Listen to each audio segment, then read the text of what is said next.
Sometimes I get asked by you guys, how do I win the argument with her? And the reality is, there are some women out there who are so close minded and unreasonable that no matter what you say to her, she's not even going to give you a listening ear. She won't even consider your point of view because she's so convinced that she's right. And of course, you need to take into account, is she always like this, or is she like this about one specific thing? And of course, you can apply what you've learned from dealing with this type of woman to finding yourself a woman with more green flags. Some of the red flags will include she's overall difficult and argumentative with most people. Usually it's not just going to be with you. Maybe you overheard her talking to a coworker and she's arguing and she's the same way she is with you, but with that coworker or with her friends. I feel like people who are typically green flags are pretty easygoing for the most part. Like, they will set boundaries, they will speak up for themselves. They won't go out of their way to make everything difficult for everybody else. Or they won't argue with people over stupid little things that just need to be let go.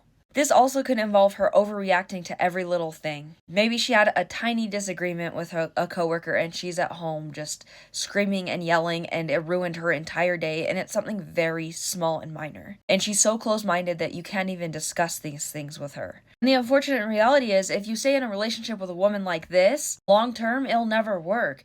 Or you'll have to tiptoe around her and only be able to disagree with her on very small issues. But basically, she'll get whatever she wants out of the relationship, while you might get what you want sometimes.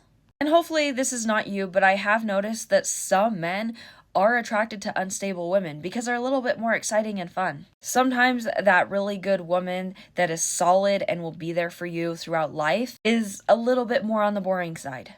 And I've also noticed that some really good men out there will actually purposely avoid high quality women because deep down they don't feel like they deserve these women, even though they've put in a lot of work in themselves and they've grown a ton. Sometimes men will gravitate towards the women who can't have serious relationships because it's a little bit less pressure and it's easier. But ultimately, he ends up in a long-term relationship with this woman anyways, even though he never intended on committing to her in the first place, because sometimes women will kind of pull you in slowly where you don't realize it.